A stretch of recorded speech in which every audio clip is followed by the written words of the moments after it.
श्री गणेशाय नमः। श्री जानकी वल्लभो विद्यते। श्री रामचरितमानस प्रथम सोपान बालकांड दोहा संख्या 44 के आगे। इसी प्रकार माघ के महीने भर स्नान करते हैं और फिर सब अपने अपने आश्रमों को चले जाते हैं। हर साल वहाँ इसी तरह बड़ा आनंद होता है। मकर में स्नान करके मुनिगण चले जाते हैं। एक बार पूरे मकर भर स्नान करके सब मुनीश्वर अपने अपने आश्रमों को लौट गए। परम ज्ञानी याज्ञवल्क्य मुनि को चरण पकड़कर भारद्वाज जी ने रख लिया। आदर पूर्वक उनके चरण कमल धोए और बड़े ही पवित्र आसन पर उन्हें बैठाया। पूजा करके मुनि याज्ञवल्क्य जी के सुयश का वर्णन किया और फिर अत्यंत पवित्र और कोमल वाणी से बोले, हे नाथ, मेरे मन में एक बड़ा संदेह है। वेदों का तत्व सब आपकी मुट्ठी में है, अर्थात आप ही वेद का तत्व जानने वाले होने के कारण मेरा संदेह निवारण कर सकते हैं, पर उस संदेह को कहते मुझे भय और लाज आती है। भय इसलिए कि कहीं आप यह न समझे कि मेरी परीक्षा ले रहा है। लाज इसलिए कि इतनी आयु बीत गई, अब तक ज्ञान न हुआ, और यदि नहीं कहता तो बड़ी हानि होती है, क्योंकि अज्ञानी बना रहता हूँ। हे प्रभु, संत लोग ऐसी नीति कहते हैं और वेद पुराण तथा मुनिजन भी यही बतलाते हैं कि गुरु के साथ छिपाव करने से हृदय में निर्मल ज्ञान नहीं होता। यही सोचकर मैं अपना अज्ञान प्रकट करता हूँ। हे नाथ, सेवक पर कृपा करके इस अज्ञान का नाश कीजिए। संतों, पुराणों और उपनिषदों ने राम नाम के असीम प्रभाव का गान किया है। कल्याण स्वरूप ज्ञान और गुणों की राशि अविनाशी भगवान शंभु निरंतर राम नाम का जप करते रहते हैं। संसार में 4 जाति के जीव हैं। काशी में मरने से सभी परम पद को प्राप्त करते हैं। हे मुनिराज, वह भी राम नाम की ही महिमा है, क्योंकि शिव जी महाराज दया करके काशी में मरने वाले जीव को राम नाम का ही उपदेश करते हैं। इसी से उनको परम पद मिलता है। हे प्रभु, मैं आपसे पूछता हूँ कि वे राम कौन हैं? हे कृपा निधान, मुझे समझाकर कहिए। एक राम तो अवध नरेश दशरथ जी के कुमार हैं। उनका चरित्र सारा संसार जानता है। उन्होंने स्त्री के विरह में अपार दुख उठाया और क्रोध आने पर युद्ध में रावण को मार डाला। हे प्रभु, वही राम हैं या और कोई दूसरे हैं जिनको शिव जी जपते हैं? आप सत्य के धाम हैं और सब कुछ जानते हैं, ज्ञान विचार कर कहिए। हे नाथ, जिस प्रकार से मेरा यह भारी भ्रम मिट जाए, आप वही कथा विस्तार पूर्वक कहिए। इस पर याज्ञवल्क्य जी मुस्कुराकर बोले, श्री रघुनाथ जी की प्रभुता को तो तुम जानते हो। तुम मन, वचन और कर्म से श्री राम जी के भगत हो। तुम्हारी चतुराई को मैं जान गया। तुम श्री राम जी के रहस्यमय गुणों को सुनना चाहते हो। इसी से तुमने ऐसा प्रसन्न किया है, मानो बड़े ही मूढ़ हो। हे तात, तुम आदर पूर्वक मन लगाकर सुनो। मैं श्री राम जी की सुंदर कथा कहता हूँ। बड़ा भारी अज्ञान विशाल महिषासुर है और श्री राम जी की कथा उसे नष्ट कर देने वाली भयंकर काली जी है। श्री राम जी की कथा चंद्रमा की किरणों के समान है, जिसे संत रूपी चकोर सदा पान करते हैं। ऐसा ही संदेह पार्वती जी ने किया था। तब महादेव जी ने विस्तार से उसका उत्तर दिया था। अब मैं अपनी बुद्धि के अनुसार वही उमा और शिव जी का संवाद कहता हूँ। वह जिस समय और जिस हेतु से हुआ, उसे हे मुनि तुम सुनो, तुम्हारा विषाद मिट जाएगा। एक बार त्रेता युग में शिव जी अगस्त्य ऋषि के पास गए। उनके साथ जगजननी भवानी सती जी भी थीं। ऋषि ने संपूर्ण जगत के ईश्वर जानकर उनका पूजन किया। मुनिवर, अगस्त्य जी ने राम कथा विस्तार से कही, जिसको महेश्वर ने परम सुख मानकर सुना। फिर ऋषि ने शिव जी से सुंदर हरि भक्ति पूछी और शिव जी ने उनको अधिकारी पाकर रहस्य सहित भक्ति का निरूपण किया। श्री रघुनाथ जी के गुणों की कथाएं कहते सुनते कुछ दिनों तक शिव जी वहाँ रहे। फिर मुनि से विदा मांगकर शिव जी दक्ष कुमारी सती जी के साथ घर कैलाश को चले। उन्हीं दिनों पृथ्वी का भार उतारने के लिए श्री हरि ने रघुवंश में अवतार लिया था। वे अविनाशी भगवान उस समय पिता के वचन से राज्य का त्याग करके तपस्वी या साधु वेश में दंडक वन में विचर रहे थे। शिवजी हृदय में विचारते जा रहे थे कि भगवान के दर्शन मुझे किस प्रकार हों। प्रभु ने गुप्त रूप से अवतार लिया है, मेरे जाने से सब लोग जान जाएंगे। श्री शंकर जी के हृदय में इस बात को लेकर बड़ी खलबली उत्पन्न हो गई, परंतु सती जी इस भेद को नहीं जानती थी। तुलसीदास जी कहते हैं कि शिव जी के मन में भेद खुलने का डर था, परंतु दर्शन के लोभ से उनके नेत्र ललचा रहे थे। रावण ने ब्रह्मा जी से अपनी मृत्यु मनुष्य के हाथ से मांगी थी। ब्रह्मा जी के वचनों को प्रभु सत्य करना चाहते हैं। मैं जो पास नहीं जाता हूँ तो बड़ा पछतावा रह जाएगा। इस प्रकार शिव जी विचार करते थे, परंतु कोई भी युक्ति ठीक नहीं बैठती थी। इस प्रकार महादेव जी चिंता के वश हो गए। उसी समय नीच रावण ने जाकर मारीच को साथ लिया और वह मारीच तुरंत कपट मृग बन गया। मूर्ख रावण ने छल करके सीता जी को हर लिया। उसे श्री रामचंद्र जी के वास्तविक प्रभाव का कुछ भी पता न था। मृग को मारकर भाई लक्ष्मण सहित श्री हरि आश्रम में आए और उसे खाली देखकर अर्थात वहाँ सीता जी को न पाकर उनके नेत्रों में आंसू भर आए। श्री रघुनाथ जी मनुष्यों की भांति विरह से व्याकुल हैं और दोनों भाई वन में सीता को खोजते हुए फिर रहे हैं। जिनके कभी कोई संयोग वियोग नहीं है, उनमें प्रत्यक्ष विरह का दुख देखा गया। श्री रघुनाथ जी का चरित्र बड़ा ही विचित्र है। उसको पहुँचे हुए ज्ञानी जन ही जानते हैं। जो मंद बुद्धि हैं वे तो विशेष रूप से मोह के वश होकर हृदय में कुछ दूसरी ही बात समझ बैठते हैं। श्री शिव जी ने उसी अवसर पर श्री राम जी को देखा और उनके हृदय में बहुत भारी आनंद उत्पन्न हुआ। उन शोभा के समुद्र श्री रामचंद्र जी को शिव जी ने नेत्र भर कर देखा, परंतु अवसर ठीक न जानकर परिचय नहीं किया। जगत के पवित्र करने वाले सच्चिदानंद की जय हो। इस प्रकार कहकर कामदेव का नाश करने वाले श्री शिव जी चल पड़े। कृपा निधान शिव जी बार बार आनंद से पुलकित होते हुए सती जी के साथ चले जा रहे थे। सती जी ने शंकर जी की वह दशा देखी तो उनके मन में बड़ा संदेह उत्पन्न हो गया। वे मन ही मन कहने लगीं कि शंकर जी की सारा जगत वंदना करता है। वे जगत के ईश्वर हैं। देवता मनुष्य मुनि सब उनके प्रति सिर नवाते हैं। उन्होंने एक राजपुत्र को सच्चिदानंद परधाम कहकर प्रणाम किया और उसकी शोभा देखकर वे इतने प्रेम मग्न हो गए कि अब तक उनके हृदय में प्रीति रोकने से भी नहीं रुकती। जो ब्रह्म सर्वव्यापक माया रहित अजन्मा अगोचर इच्छा रहित और भेद रहित है और जिसे वेद भी नहीं जानते, क्या वह देह धारण करके मनुष्य हो सकता है? देवताओं के हित के लिए मनुष्य शरीर धारण करने वाले जो विष्णु भगवान हैं, वे भी शिव जी की ही भांति सर्वज्ञ हैं। वे ज्ञान के भंडार लक्ष्मीपति और असुरों के शत्रु भगवान विष्णु क्या ज्ञानी की तरह स्त्री को खोजेंगे? फिर शिव जी के वचन भी झूठे नहीं हो सकते। सब कोई जानते हैं कि शिव जी सर्वज्ञ हैं। सती के मन में इस प्रकार का अपार संदेह उठ खड़ा हुआ। किसी तरह भी उनके हृदय में ज्ञान का प्रादुर्भाव नहीं होता था। यद्यपि भवानी जी ने प्रकट कुछ नहीं कहा, पर अंतर्यामी शिव जी सब जान गए। वे बोले, हे सती, सुनो, तुम्हारा स्त्री स्वभाव है। ऐसा संदेह मन में कभी न रखना चाहिए। जिनकी कथा का अगस्त्य ऋषि ने गान किया और जिनकी भक्ति मैंने मुनि को सुनाई, ये वही मेरे इष्ट देव श्री रघुवीर जी हैं, जिनकी सेवा ज्ञानी मुनि सदा किया करते हैं। ज्ञानी मुनि, योगी और सिद्ध निरंतर निर्मल चित्त से जिनका ध्यान करते हैं तथा वेद पुराण और शास्त्र नेति नेति कहकर जिनकी कीर्ति गाते हैं, उन्हीं सर्वव्यापक समस्त ब्रह्मांडों के स्वामी मायापति नित्य परम स्वतंत्र ब्रह्मरूप भगवान श्री राम जी ने अपने भक्तों के हित के लिए अपनी इच्छा से रघुकुल के मणि रूप में अवतार लिया है। यद्यपि शिव जी ने बहुत बार समझाया, फिर भी सती जी के हृदय में उनका उपदेश नहीं बैठा।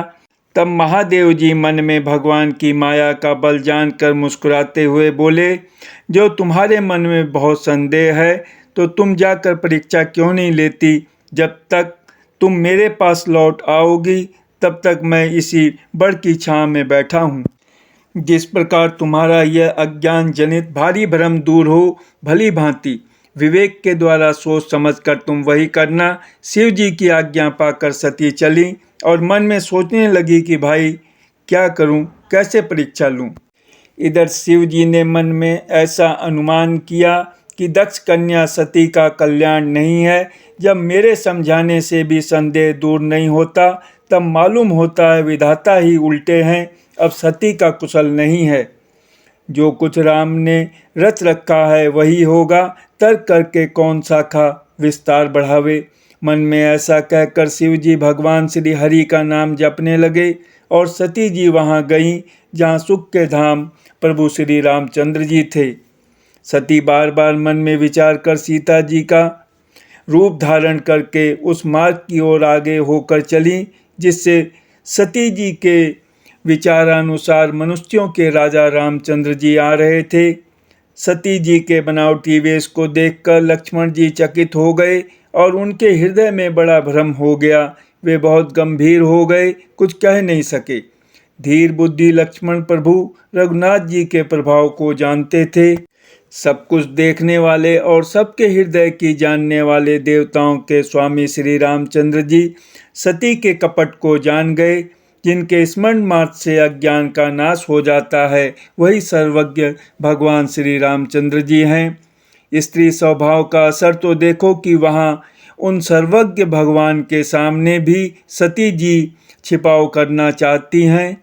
अपनी माया के बल को हृदय में बखान कर श्री रामचंद्र जी हंसकर कोमल वाणी से बोले। पहले प्रभु ने हाथ जोड़कर सती को प्रणाम किया और पिता सहित अपना नाम बताया।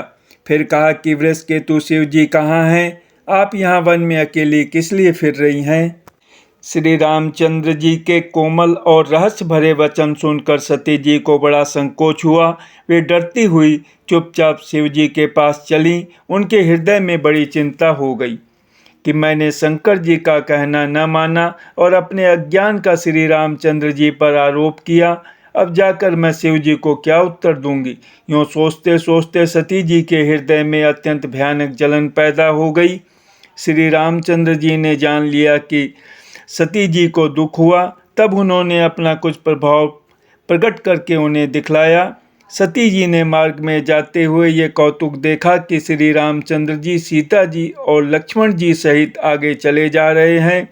इस अवसर पर सीता जी को इसलिए दिखाया कि सती जी श्री राम के सच्चिदानंदमय रूप को देखें, वियोग और दुख की कल्पना जो उन्हें हुई थी वह दूर हो जाए तथा वे प्रकृतिस्थ हो। तब उन्होंने पीछे की ओर फिरकर देखा तो वहाँ भी भाई लक्ष्मण जी और सीता जी के साथ श्री रामचंद्र जी सुंदर वेश में दिखाई दिए। वे जिधर देखती हैं उधर ही प्रभु श्री रामचंद्र जी विराजमान हैं और सुचतुर सिद्ध मुनीश्वर उनकी सेवा कर रहे हैं। सती जी ने अनेक शिव, ब्रह्मा और विष्णु देखे जो एक से एक बढ़कर असीम प्रभाव वाले थे। उन्होंने देखा कि भांति भांति के वेश धारण किए सभी देवता श्री रामचंद्र जी की चरण वंदना और सेवा कर रहे हैं। उन्होंने अनगणित अनुपम सती, ब्रह्माणी और लक्ष्मी देखी। जिस जिस रूप में ब्रह्मा आदि देवता थे, उसी के अनुकूल रूप में उनकी ये सब शक्तियाँ भी थीं। सती जी ने जहाँ तहाँ जितने रघुनाथ जी देखे, शक्तियों सहित वहाँ उतने ही सारे देवताओं को भी देखा। संसार में जो चराचर जीव हैं वे भी अनेक प्रकार के सब देखे। उन्होंने देखा कि अनेकों वेश धारण करके देवता प्रभु श्री रामचंद्र जी की पूजा कर रहे हैं, परंतु श्री रामचंद्र जी का दूसरा रूप कहीं नहीं देखा। सीता सहित श्री रघुनाथ जी बहुत से देखे, परंतु उनके वेश अनेक नहीं थे। सब जगह वही रघुनाथ जी, वही लक्ष्मण और वही सीता जी। सती ऐसा देखकर बहुत ही डर गईं। उनका हृदय कांपने लगा और देह की सारी सुध बुझ जाती रही। वे आंख मूंद कर मार्ग में बैठ गईं। फिर आंख खोलकर देखा तो वहाँ दक्ष कुमारी सती जी को कुछ भी न दिख पड़ा। तब वे बार बार श्री रामचंद्र जी के चरणों में सिर नवाकर वहाँ चली जहाँ श्री शिव जी थे। जब पास पहुँची तब श्री शिव जी ने हंसकर कुशल प्रसन्न करके कहा कि तुमने राम जी की किस प्रकार परीक्षा ली, सारी बात सच सच कहो। मास पारायण, दूसरा विश्राम। सती जी ने श्री रघुनाथ जी के प्रभाव को समझकर डर के मारे शिव जी से छिपाव किया और कहा, हे स्वामिन, मैंने कुछ भी परीक्षा नहीं ली, वहाँ जाकर आपकी ही तरह प्रणाम किया। आपने जो कहा वह झूठ नहीं हो सकता, मेरे मन में यह बड़ा पूरा विश्वास है। तब शिव जी ने ध्यान करके देखा और सती जी ने जो चरित्र किया था सब जान लिया। फिर श्री रामचंद्र जी की माया को सरनवाया, जिसने प्रेरणा करके सती के मुंह से भी झूठ कहला दिया। सुजान शिव जी ने मन में विचार किया कि हरि की इच्छा रूपी भावी प्रबल है। सती जी ने सीता जी का वेश धारण किया, यह जानकर शिव जी के हृदय में बड़ा विषाद हुआ। उन्होंने सोचा कि यदि मैं अब सती से प्रीति करता हूँ तो भक्ति मार्ग लुप्त हो जाता है और बड़ा अन्याय होता है। सती परम पवित्र है, इसलिए इन्हें छोड़ते भी नहीं बनता और प्रेम करने में बड़ा पाप है। प्रकट करके महादेव जी कुछ भी नहीं कहते, परंतु उनके हृदय में बड़ा संताप है। तब शिव जी ने प्रभु श्री रामचंद्र जी के चरण कमलों में सर नवाया और श्री राम जी का स्मरण करते ही उनके मन में यह आया कि सती के इस शरीर से मेरी पति पत्नी के रूप में भेंट नहीं हो सकती। और शिव जी ने अपने मन में यह संकल्प कर लिया। स्थिर बुद्धि शंकर जी ऐसा विचार कर श्री रघुनाथ जी का स्मरण करते हुए अपने घर कैलाश को चले। चलते समय सुंदर आकाशवाणी हुई कि हे महेश, आपकी जय हो। आपने भक्ति की अच्छी दृढ़ता की। आपको छोड़कर दूसरा कौन ऐसी प्रतिज्ञा कर सकता है। आप श्री रामचंद्र जी के भक्त हैं, समर्थ हैं और भगवान हैं। इस आकाशवाणी को सुनकर सती जी के मन में चिंता हुई और उन्होंने सकचाते हुए शिव जी से पूछा, हे कृपालु, कहिए आपने कौन सी प्रतिज्ञा की है। हे प्रभु, आप सत्य के धाम और दीन दयालु हैं। यद्यपि सती जी ने बहुत प्रकार से पूछा, परंतु त्रिपुरारी शिव जी ने कुछ न कहा। सती जी ने हृदय में अनुमान किया कि सर्वज्ञ शिव जी सब जान गए। मैंने शिव जी से कपट किया। स्त्री स्वभाव से ही मूर्ख और बेसमझ होती है। प्रीति की सुंदर रीति देखिए कि जल भी दूध के साथ मिलकर दूध के समान भाव बिकता है, परंतु फिर कपट रूपी खटाई पड़ते ही पानी अलग हो जाता है, दूध फट जाता है और स्वाद प्रेम जाता रहता है। अपनी करनी को याद करके सती जी के हृदय में इतना सोच है और इतनी अपार चिंता है कि जिसका वर्णन नहीं किया जा सकता। उन्होंने समझ लिया कि शिव जी कृपा के परम अथाह सागर हैं। इससे प्रकट में उन्होंने मेरा अपराध नहीं कहा। शिव जी का रुख देखकर सती जी ने जान लिया कि स्वामी ने मेरा त्याग कर दिया और वे हृदय में व्याकुल हो उठी। अपना पाप समझकर कुछ कहते नहीं बनता, परंतु हृदय भीतर ही भीतर कुम्हार के आंवे के समान अत्यंत जलने लगा। वृषकेतु शिव जी ने सती को चिंता युक्त जानकर उन्हें सुख देने के लिए सुंदर कथाएं कहीं। इस प्रकार मार्ग में विविध प्रकार के इतिहासों को कहते हुए विश्वनाथ कैलाश जा पहुँचे। वहाँ फिर शिव जी अपनी प्रतिज्ञा को याद करके बढ़ के पेड़ के नीचे पद्मासन लगाकर बैठ गए। शिव जी ने अपना स्वाभाविक रूप संभाला। उनकी अखंड और अपार समाधि लग गई। तब सती जी कैलाश पर रहने लगीं। उनके मन में बड़ा दुख था। इस रहस्य को कोई कुछ भी नहीं जानता था। उनका एक एक दिन युग के समान बीत रहा था। सती जी के हृदय में नित नया और भारी सोच हो रहा था कि मैं इस दुख समुद्र के पार कब जाऊंगी। मैंने जो श्री रघुनाथ जी का अपमान किया और फिर पति के वचनों को झूठ जाना, उसका फल विधाता ने मुझको दिया। जो उचित था वही किया, परंतु हे विधाता, अब तुझे यह उचित नहीं है जो शंकर से विमुख होने पर भी मुझे जिला रहा है। सती जी के हृदय की ग्लानि कुछ कही नहीं जाती। बुद्धिमती सती जी ने मन में श्री रामचंद्र जी का स्मरण किया और कहा, हे प्रभु, यदि आप दीन दयालु कहलाते हैं और वेदों ने आपका यह यश गाया है कि आप दुख को हरने वाले हैं, तो मैं हाथ जोड़कर विनती करती हूँ कि मेरी यह देह जल्दी छूट जाए।